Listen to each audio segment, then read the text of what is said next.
Today on the CTV News at 5, why security upgrades are causing major headaches for a legally blind resident. Plus, thousands turn out for the TSN Craft Celebration Tour in Raymond.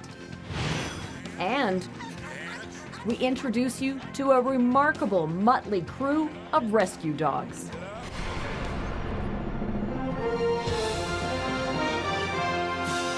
CTV News with Jackie Scantlebury. Good afternoon. A low-income apartment building in Lethbridge is getting some security upgrades. You'd think that's a good thing.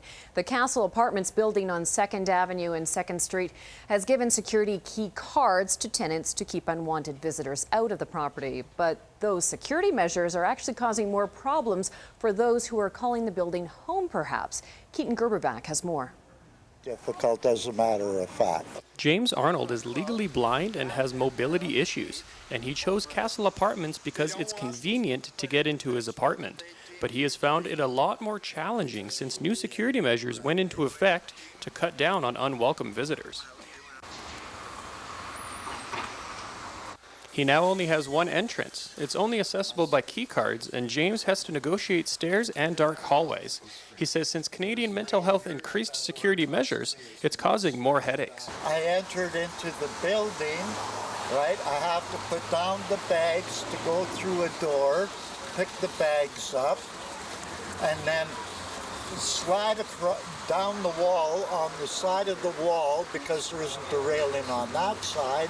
Once I am down 2 flights of stairs, I must put my bags down again, open up a door numerous times until I am in my apartment.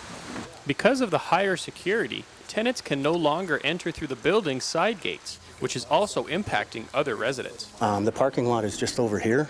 I would use it to be able to just come over here and go in the gate and bring my groceries and stuff. Now I have to go all the way around to the front door, in the building, down a flight of stairs, around the corner, and then come in like this.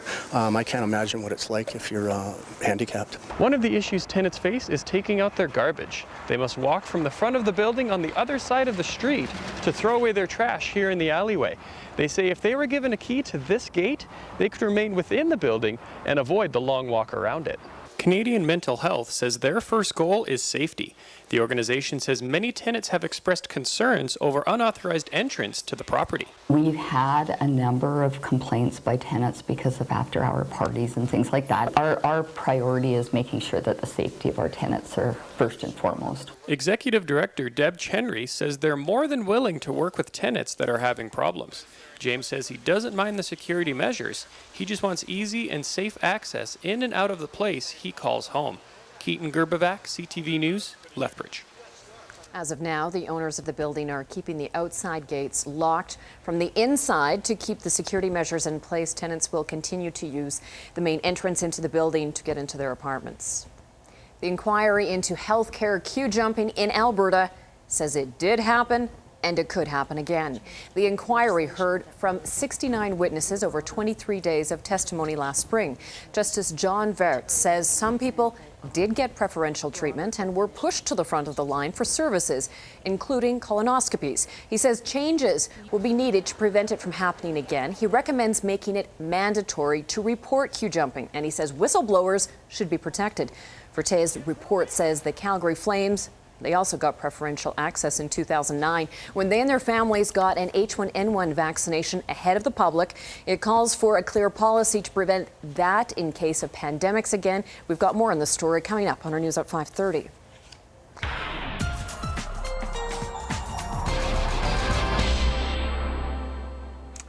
Well, Dory, sunny, hot, sunny, hot. You've got an easy job these days. Yeah, it's a bit of a trend that we've got going on, and it's all due to a large area of high pressure that's dominating the southern half of all the prairies and even as far west as southern BC, of course. We've got more heat on the way for the next several days, so I'll tell you all about it in a couple of minutes. Thanks, Dory. Lethbridge fire crews were called to a garage fire early this morning.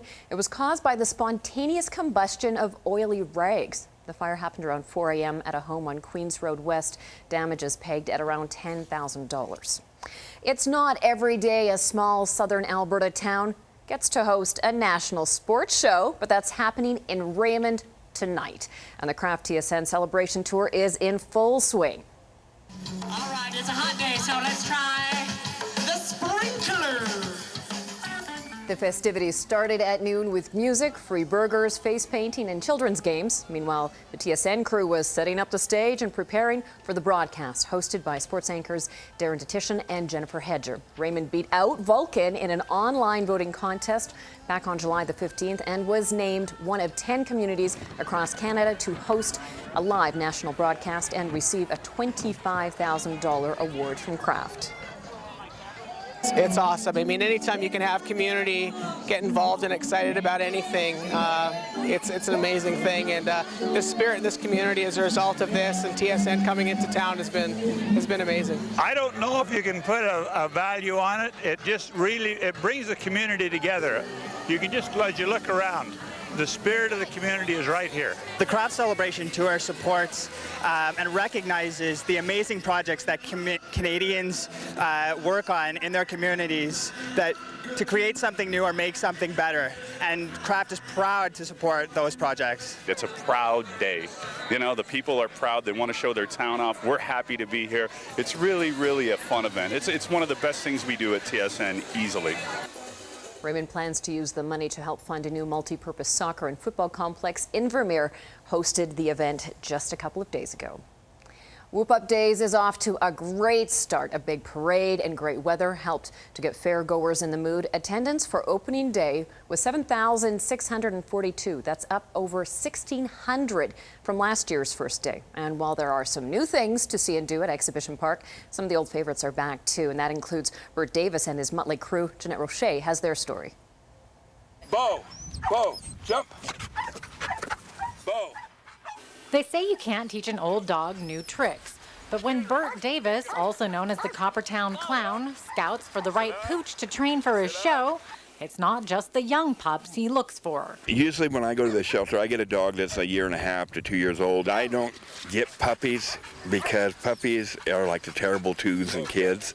They don't mind, they don't focus. Bert accumulated this motley crew from rescue shelters across North America. He spends 6 to 8 months training them and another year to condition them before they travel with him from rodeo to rodeo, performing in halftime shows. And there are 13 dogs, 10 of them are in a show and 3 are in training.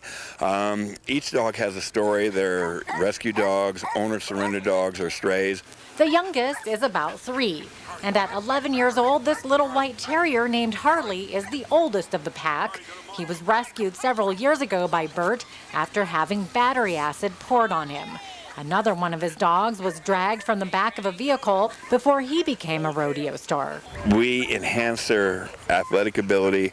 We put a theme to it. We put a story to it. And we performed in 43 states and 5 provinces of Canada. And everywhere we go, everybody just loves our dogs. And the talent runs in the family, too. 6-year-old Bo is the proud daddy of 4-year-old Montana and 3-year-old Kitty. Kitty is an award-winning comic dog who has his own act.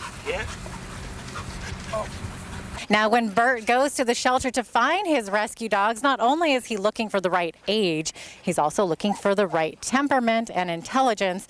And as you can see, these dogs are pure lovers. Aren't you?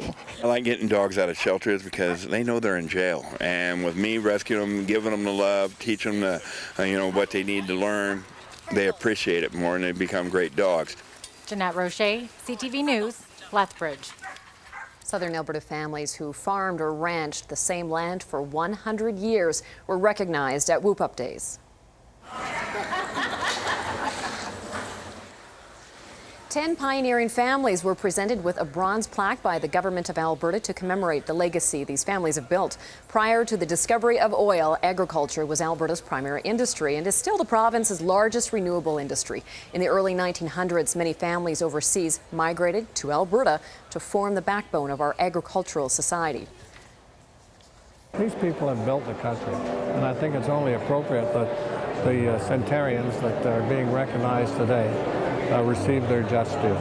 It is a tremendous tribute to those people who left their home country and came here, established this country, homesteaded the land, developed land, had neighbors, and made communities. I'm so thankful to be that the females are recognized. I think they were a big part of this settlement, and as well as the men. It was hard work for both of them, and we were so honored to put not only the men's name but the women's name as well on this plaque.